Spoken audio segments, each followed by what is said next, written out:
All right, everyone, we have a special treat.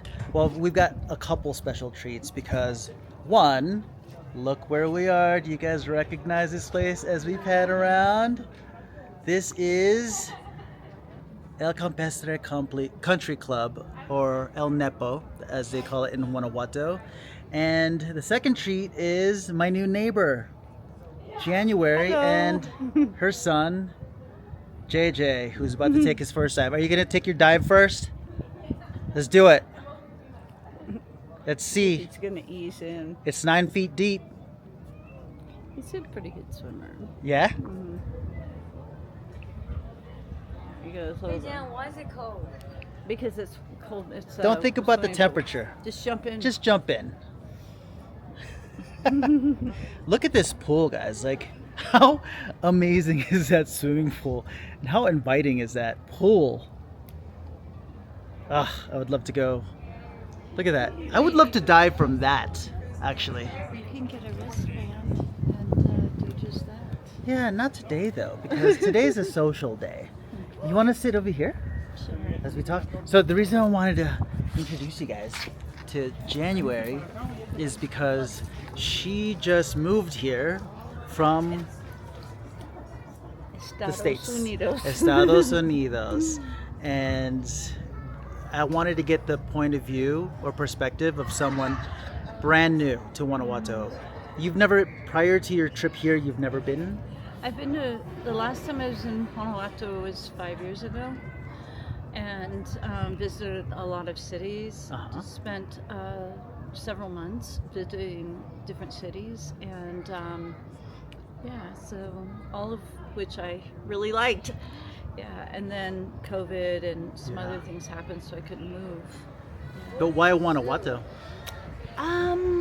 Just my life changed a little bit, and what I thought I needed changed because I adopted JJ, and so I was looking for a little sort of cute, pretty, beautiful, Yeah. sort of village type city. Do you think you found it?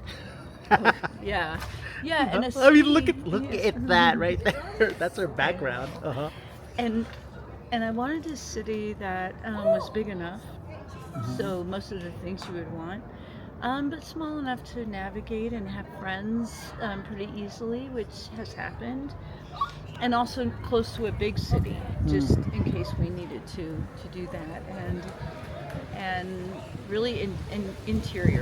Yeah. Not really a beach person, so it's perfect. Yeah. So It's a nest. It is. So, having been here, you said a couple months now? Too 2 months.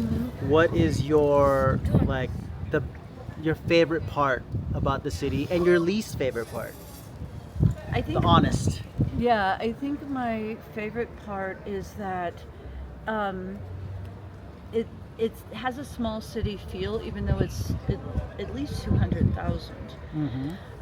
That I have run into people that I know, and it's just amazing how that happens, and that it's easy to make friends. Mm-hmm. And the weather is perfect.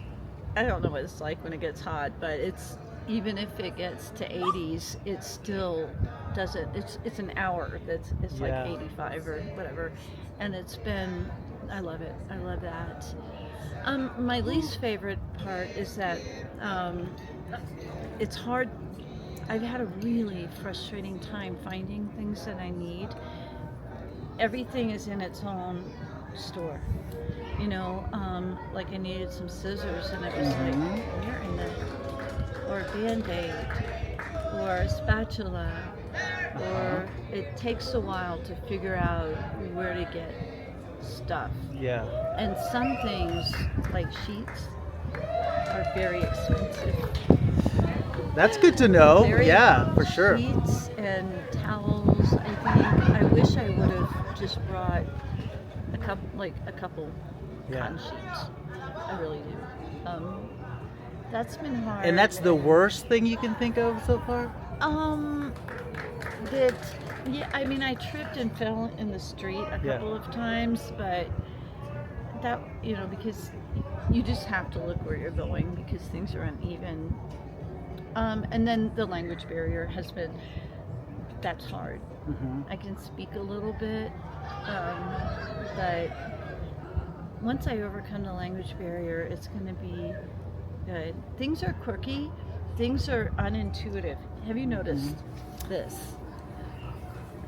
Have you noticed that there are things that are very unintuitive? The way that, even in like my apartment, like why would you have to turn it this way? And then other places I've stayed, the sink is like super high, and just all kinds of weird. We don't realize Yeah. in the U.S. Yeah. how things are built for convenience. Yeah. Things here are built, a lot of it is aesthetics. It's built to be beautiful. It's, you know, attention is paid to the beauty, to the tile, to the art of it all. But there are a lot of quirky things that are not very intuitive. Yeah. Yeah, I agree. There are reasons why American people would not make it, would not last. So what type of person do you think would not last? Going with that. Someone who wants to be catered to. Uh-huh. Yeah, because that's not, I just don't feel like that's not the vibe. Yeah. Somebody who wants certain brands or certain foods, that's going to be hard. Yeah. You know, you get set on a certain thing, you may not get it. Yeah. That kind of stuff. Who do you think would thrive in a place like this? I think somebody who... And sorry for the wind. Actually, I'm not apologizing for the wind. Oh, it feels great. I apologize if it's like muffly, but it's windy and it feels great though, right? Like it's like... Yeah, it's amazing. Somebody who would thrive is someone who's adaptable, who, you know, like, I'll eat whatever gets... I mean, I'm vegetarian, but other than that, I'll just eat whatever I can get my hands on and I'm good. Someone who likes to walk up very steep hills often. So there's that, and I love that. Yeah. And somebody who is willing to observe and to absorb the way things are and assimilate to that, because if you don't, you're not going to fit in. You might somewhere else, like in San Miguel or even in, you know, like Mexico City or something, but you really have to just want to absorb it and adapt. I think that's so important. You're not going to get the stuff you're used to. You're going to get different stuff. You get good stuff though. Yeah, it's you a do. trade-off, and you get good stuff. Well, you know, that's a good thing that you brought up the fact that you're vegetarian, because a lot of the viewers are also vegetarian. Have you found it difficult to find food that you can eat, or easy? How's that process or Both. experience been for you? Because it is pretty meat-centered. And I think a lot of Mexico is, unless you go to San Miguel or to, you know, one of the kitschy beach places. But and at the same time, a lot of smaller places will make something for you. If you are there to buy food, some of the places will just make you something. I love to cook. Yeah. So you cook a lot. Okay. Yeah, I do. So there's a curry house at, you know, Chandra.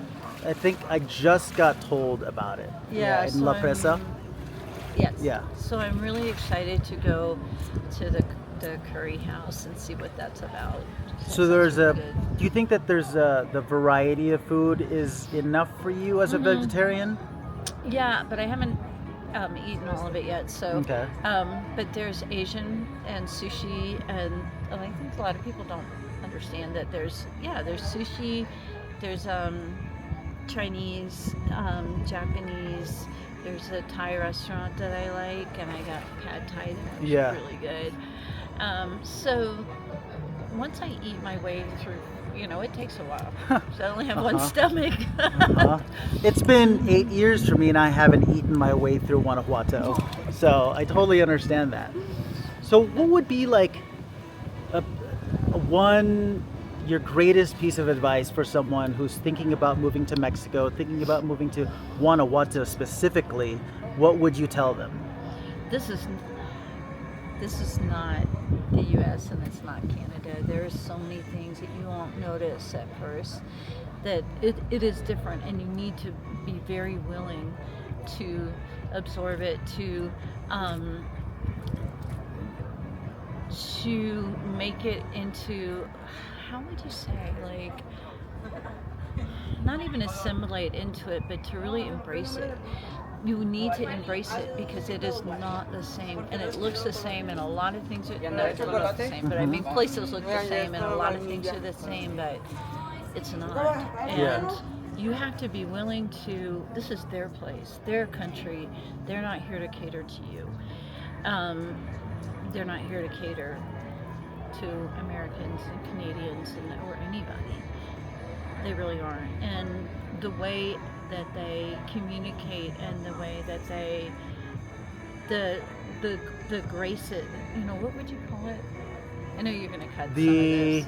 Oh no, the like their tolerance, their patience, like, is that what you're talking about? That's like part of it, but social graces. Okay. Yeah, that's the first thing I would learn, because what you don't want and what we don't is people being, we were just talking about this, being, you know, ugly Americans or loud or any of the faux pas that could turn people off, because they're so polite that we want to be, we're guests in their country, and to remember that all the time, that nobody owes you anything, and this society is like that. No one owes you anything. They're polite, they're kind, they're helpful, and you can't be ugly or demanding or any of that stuff. It's very, very important. Okay, you finally heard it from someone else's mouth other than my own. It's so important. It's so true, right? Okay. All right, so we're going to end this with JJ jumping in the pool. He's been waiting patiently. Are you ready? Let's do it. 1, 2, jump backwards. 3. Just jump. Do it. Yeah. He's in. Yay. He's in. All right, he's out. Okay. All right, there we go. How was it? How was it? Coach, JJ, come here. Come say something real quick. How do you like it here? it's good. You love it? Yes. Okay. Awesome. Thanks. Are you ready? You gonna do it again?